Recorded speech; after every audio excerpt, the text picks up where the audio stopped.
Donc, on va ici regarder les pellicules minces. Donc, par exemple, un exemple de pellicule mince, c'est les pellicules de savon. On va juste essayer de représenter une partie ici d'une pellicule de savon. On peut peut-être zoomer légèrement pour bien voir notre pellicule. Donc, on a une partie ici de notre pellicule. Et on considère que de la lumière qui va venir, qui va être incidente sur la pellicule, donc on a un rayon de lumière ici. Ce rayon-là va venir frapper à cet endroit-là, évidemment, la pellicule. Donc, en rentrant en contact avec la pellicule, une partie du rayon pourra être réfléchie comme ceci, et une autre partie pourra être réfractée. Donc, la partie réfractée est légèrement déviée, elle se rapproche de la normale, étant donné que l'indice de réfraction de la pellicule, c'est de l'eau savonneuse, donc c'est plus grand que l'air. On peut refaire l'exercice quand le rayon arrive ici, dans le bas de la pellicule. À nouveau, on peut avoir soit une réflexion et une partie aussi du rayon qui va être transmis ou réfracté. Et à nouveau, pour le rayon qui aboutit à cet endroit-là, il peut avoir une réflexion. Et si on applique les lois de la réfraction et de la réflexion à chaque endroit, on va se rendre compte que les deux rayons qui ressortent ici sont précisément parallèles. Et encore une fois, il y a une partie du rayon qui pourrait être réfléchie. Et à nouveau, donc ça se produirait à plusieurs reprises. Notez cependant que à chaque réflexion-réfraction, une partie de la lumière donc est perdue, une partie de la lumière est soit complètement retournée comme ici vers le haut, ou encore est envoyée vers le bas. Donc il nous reste de moins en moins de lumière, ce qui fait que les deux principaux rayons qui vont retourner vers le haut, c'est les deux premiers ici, c'est ceux qui vont avoir le plus d'intensité.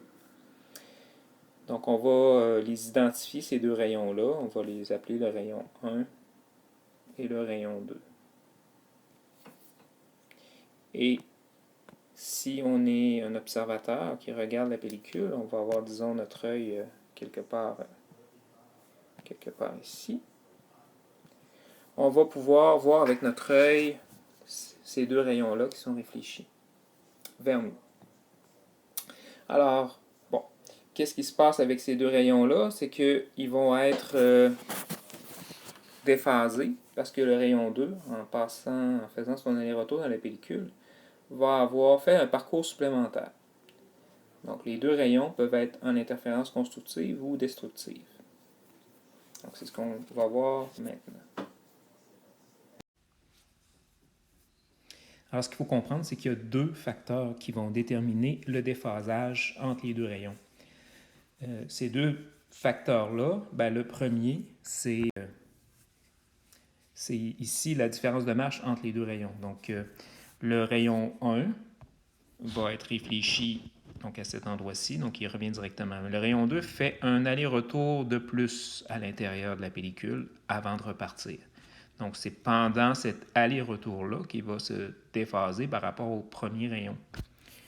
Et ce qui fait que, si on considère que le rayon arrive à peu près selon la perpendiculaire, ce qui est le cas en général, la différence de marche va être égale au double de l'épaisseur de la pellicule. Autrement dit, le rayon 2 fait un aller-retour à l'intérieur de la pellicule. Ça, c'est le premier facteur, mais il y en a un deuxième. Le deuxième facteur, c'est le type de réflexion. Parce que ça, on en a parlé au début de la section, on en avait aussi parlé dans le chapitre 2 sur les ondes en général, c'est qu'il y a deux types de réflexion. Il y a la réflexion molle, puis il y a la réflexion dure. Quand la réflexion est molle, il n'y a aucun déphasage. Mais quand la réflexion est dure, il y a un déphasage. Et là, ici, dans ce cas-là, ce qu'on peut voir, c'est qu'il y a deux endroits où il y a une réflexion que j'identifie ici en vert. Donc, le rayon 1 se réfléchit à un point qu'on va appeler, disons, juste pour les besoins de la cause, le point A. Et le rayon 2 se réfléchit ici au point B.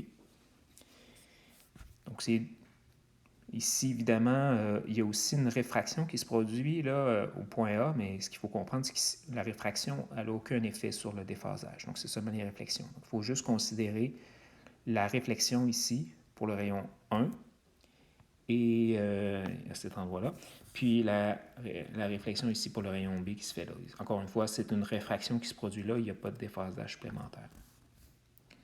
Et là, bien, ça va dépendre des indices de réfraction. Autrement dit, on a pour le rayon 1, ben, il va passer d'un milieu où l'indice est N1, disons, à l'extérieur de la pellicule, à un milieu où l'indice est N2 à l'intérieur. Donc là, ça va dépendre des indices. Si l'indice 2 est plus grand que l'indice 1, ben à ce moment-là, on se retrouve dans un cas où la réflexion est dure. Et si l'indice 2 est plus petit que l'indice 1, on aurait une réflexion molle. Donc, je peux l'écrire ici, réflexion molle, quand N2 va être plus petit que N1. Réflexion dure, c'est quand N2 plus grand que N1.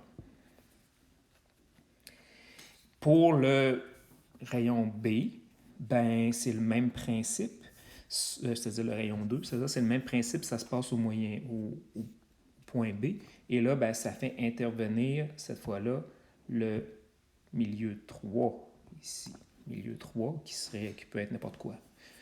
On va faire un exemple tantôt, là, mais pour ce cas-ci, ben, on voit que ça peut être n'importe quelle valeur d'indice aussi. Ce n'est pas nécessairement le même que le premier. Et là, ben, à ce moment-là, c'est la même chose que tantôt, sauf qu'on remplace les indices 2 et 1 par les indices 3 et 2.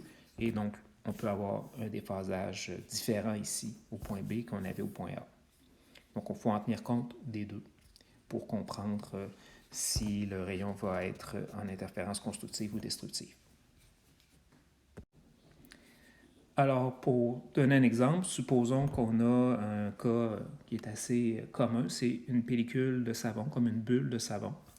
À ce moment-là, nos trois milieux, ben, ici c'est de l'air, ici on a de l'eau savonneuse, qui a un indice semblable à l'eau, et ensuite, à nouveau, de l'air à l'intérieur de la pellicule.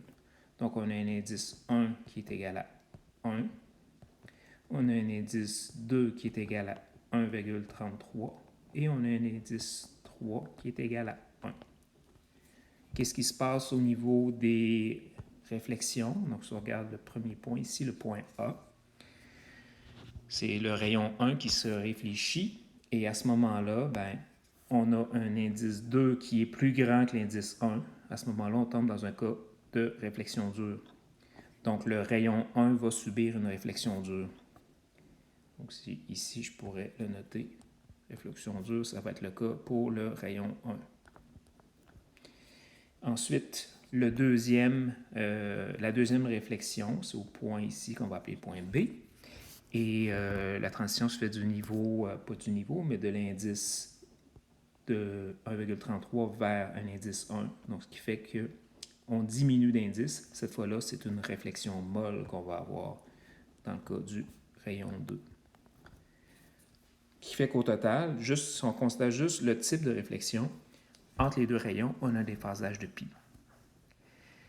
Notez qu'en particulier, ce que ça veut dire, c'est que si l'épaisseur de la pellicule est vraiment très très mince, comme quand une pellicule est sur le bord de crever, l'épaisseur devient très très très petite juste avant qu'elle crève, ce qui fait que le déphasage, ici, la différence de marge deux fois l'épaisseur devient pratiquement nul. Donc, c'est vraiment le type de réflexion qui va déterminer qu'est-ce qu'on observe.